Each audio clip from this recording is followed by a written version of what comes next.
Hi all, അസ്സലാമു അലൈക്കും, welcome back. എല്ലാവർക്കും പുതിയൊരു വീഡിയോയിലേക്ക് സ്വാഗതം. അപ്പോൾ എല്ലാവരുടെ വീട്ടിലും പച്ചരി കാണുമല്ലോ. അപ്പോൾ ഇന്ന് ഞാൻ വന്നിട്ടുള്ളത് പച്ചരി കൊണ്ട് ഒരു അടിപൊളി വിഭവമായിട്ടാണ്. അപ്പോൾ നമുക്ക് ഇതെങ്ങനെയാണ് ഉണ്ടാക്കുന്നതെന്ന് നോക്കാം. അതുമാത്രമല്ല, നമുക്ക് ബ്രേക്ക്ഫാസ്റ്റ് ആയിട്ടും വൈകുന്നേരത്തെ ചായക്കടയായിട്ടും ഒക്കെ ഇത് കൂട്ടാം. അപ്പോൾ ഇതെങ്ങനെ ഉണ്ടാക്കുന്നതെന്ന് നോക്കാം. അതിന് വേണ്ടിയിട്ട് ഞാനിവിടെ 2 മണിക്കൂർ വെള്ളത്തിൽ കുതിർത്തി വെച്ച പച്ചരിയാണ്. അതുപോലെ തന്നെ 2 മുറി തേങ്ങ എടുത്തിട്ടുണ്ട്. ഇനി നമുക്ക് അരിയിലേക്ക് മിക്സ് ചെയ്ത് കൊടുക്കാം. അതുപോലെ തന്നെ ഒരു സവാള, പിന്നെ വലിയ ജീരകവും ഇട്ട് കൊടുത്തിട്ടുണ്ട്. ആദ്യം നമുക്കിതൊന്ന് മിക്സിൻ്റെ ജാറിൽ ഇതൊന്ന് അരിച്ചെടുക്കാം. അപ്പോൾ ആവശ്യത്തിന് വെള്ളം കൂടി ഒഴിച്ചു കൊടുത്തിട്ട് തിങ്ങായിട്ടൊന്ന് അരിച്ചെടുക്കുക. ലൂസായിട്ട് അരിച്ചെടുക്കാൻ നിൽക്കേണ്ട. പിന്നെ നമ്മളെ സവാളയും അതുപോലെ തന്നെ വലിയ ജീരകവും ഇട്ടുകൊടുക്കുക. പിന്നെ ആവശ്യത്തിന് ഉപ്പും കൂടി ചേർത്ത് കൊടുത്തിട്ട് ഇതൊന്ന് അരിച്ചെടുക്കുക. അപ്പോൾ ഇതാണ് മക്കളെ ഇതിൻ്റെ പാകം എന്നത് ഞാൻ കാണിച്ചു തരാവേ.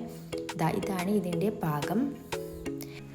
ഇനി നമുക്ക് ഇതിൻ്റെ പാത്രം ഗ്യാസിന്മേൽ വെച്ച് കൊടുക്കാം. ഇത് ഇഡ്ഡലി ചെമ്പാന്ന്. അപ്പോൾ ആവശ്യത്തിന് വെള്ളമൊക്കെ വെച്ച് കൊടുത്തിട്ടുണ്ട്. ഇനി ഇതിൻ്റെ മുകളിലായിട്ട് ഒരു പ്ലേറ്റ്, ഇതേപോലത്തെ ഒരു പ്ലേറ്റിൽ നന്നായിട്ട് എണ്ണ പറ്റി കൊടുക്കുക. ബ്രഷ് കൊണ്ടോ അല്ലെങ്കിൽ കൈ വെച്ചിട്ടായാലും കുഴപ്പമൊന്നുമില്ല. അപ്പോൾ ഇത് നമ്മൾ കൈ വെച്ചിട്ടാണ് പറ്റി കൊടുത്തത്. എന്നിട്ട് ഇതിൻ്റെ മുകളിലായിട്ട് ഈ പ്ലേറ്റ് വെച്ച് കൊടുത്തതിന് ശേഷം നമ്മൾ ഉണ്ടാക്കിയ മാവ് ഇതിൻ്റെ മുകളിലായിട്ട് ഇങ്ങനെ ഒഴിച്ചു കൊടുക്കുക. തടിങ്ങനെ ആക്കാൻ നിൽക്കേണ്ട, കുറച്ച് നേർങ്ങനെ ആക്കിയാൽ നല്ലൊരു ടേസ്റ്റാണ്. അപ്പോൾ നമുക്ക് മൂടി വെച്ച് കൊടുത്തിട്ടുണ്ട്. ഇനി നമുക്കിത് പൊരിക്കാനുള്ളത് ഒരു മസാല ഉണ്ടാക്കാം. അതിനോട്ട് 2 സ്പൂൺ മുളക് പൊടി, ആവശ്യത്തിന് ഉപ്പ്, ഒരു 1/4 ടീസ്പൂൺ മഞ്ഞൾപ്പൊടി, ആവശ്യത്തിന് വെള്ളം കൂടി ചേർത്ത് കൊടുക്കാം. എരിവൊക്കെ നിങ്ങൾക്ക് അനുസരിച്ച പോലെ എടുക്കാം. അപ്പോൾ ഇതാ മക്കളെ, നമ്മളെ ഇത് കണ്ടോ ആയി വന്നിട്ടുണ്ട്. നമുക്ക് കണ്ടോ ഇത് ഒട്ടും കത്തി വെച്ചിട്ട് കുത്തിയിട്ടിരുന്നൊന്നും നല്ല വൃത്തിയിൽ കിട്ടിയിട്ടുണ്ട്, സെറ്റായി കിട്ടിയിട്ടുണ്ട്, ഒട്ടിയിട്ടൊന്നുമില്ല. എന്നിട്ട് ചൂടോടെ തന്നെ ഇത് കട്ട് ചെയ്തെടുക്കുക. എന്നിട്ട് ചൂട് മാറിയതിന് ശേഷം മാത്രം നിങ്ങൾ എന്ത് ചെയ്യുക, ഇത് മുറിച്ചിട്ട് വേറെ പ്ലേറ്റിലോ അങ്ങനെ ഏതെങ്കിലും പാത്രത്തിലോ അങ്ങ് മാറ്റിയാൽ മതി. തണ്ടി ചെയ്യുമ്പോൾ പിന്നെ അതൊക്കെ പ്ലേറ്റിൽ ഭയങ്കര തൊട്ട് പിടിച്ചിട്ട് നമുക്ക് കിട്ടില്ല. എന്നിട്ട് നമ്മൾ എന്ത് ചെയ്യാം, നല്ലപോലെ തന്നതിന് ശേഷം മാത്രം എണ്ണയിലിട്ട് ഇതൊന്ന് ഫ്രൈ ചെയ്തെടുക്കാം. നമ്മളെല്ലാം മദ്രസയിലേക്ക് പോകുമ്പോൾ പിന്നെ 7 മണിക്ക് ഇവിടെ നിന്ന് പോകും. പിന്നെ 9 മണി വരെയാണ് മദ്രസയാണ്. പിന്നെ നമ്മൾ സ്കൂളുള്ള കാരണത്താൽ നമ്മൾ 8 മണിയാകുമ്പോൾ നമ്മൾ തിരിച്ചെത്തും. അപ്പോൾ ഉമ്മ ഇത് രാവിലെ എണീച്ചിട്ട് ഉമ്മ ഉണ്ടാവും ഇതൊക്കെ ഉണ്ടാക്കിയിട്ട് ടേബിളിൻ്റെ മുകളിൽ കൊണ്ടാച്ചിട്ടുണ്ടാവും. പിന്നെ സ്കൂളിലേക്ക് സ്കൂളിലേക്ക് എടുക്കാൻ വേണ്ടിയിട്ട് അതും എടുത്ത് വെച്ചിട്ടുണ്ടാവും.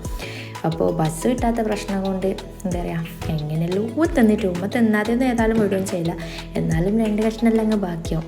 അപ്പോൾ സ്കൂളിലെത്തിയാലെങ്കിലോ ഭയങ്കര ടെൻഷന്. രാവിലെ തൊട്ടൊരു വൈകുന്നേരം വരെ തന്നെയായിരിക്കും. അയ്യോ തിന്നിട്ടില്ലാലോ എന്ന് വെച്ചിട്ട്. എന്നാൽ അത്രക്കും ഇഷ്ടമാണ് നമുക്ക് എല്ലാവർക്കും. സ്കൂളിൽ കൊണ്ടുപോയാലോ സ്കൂളിൽ നിന്നും അങ്ങനെ കിട്ടില്ല. എല്ലാവരും ഇങ്ങനെ ഷെയർ ചെയ്തിട്ട് തിന്നുമ്പോൾ ചിലപ്പോൾ കിട്ടിയില്ല എന്നൊക്കെ വരും. പിന്നെ കുട്ടികൾക്കൊക്കെ ഒരുപാട് ഇഷ്ടപ്പെടുന്ന ഒരു ഇതും കൂടിയാണ്. അപ്പോൾ എല്ലാവരും ഒന്ന് ട്രൈ ചെയ്ത് നോക്കാം. ഫീഡ്ബാക്ക് അറിയിക്കാൻ മറക്കണ്ട. കല്ലുമ്മക്കായി അങ്ങനത്തെ ഇതൊക്കെ ഇല്ലേ, അപ്പോൾ അതിൻ്റെയൊക്കെ സെയിം ടേസ്റ്റാണ്. ആ കായില്ലാന്ന് മാത്രമേ എല്ലാവരും സപ്പോർട്ട് ചെയ്ത് കൂടിക്കോളി. അപ്പോൾ നല്ല വീഡിയോ മാത്രമേ എല്ലാവർക്കും bye bye, love you, by.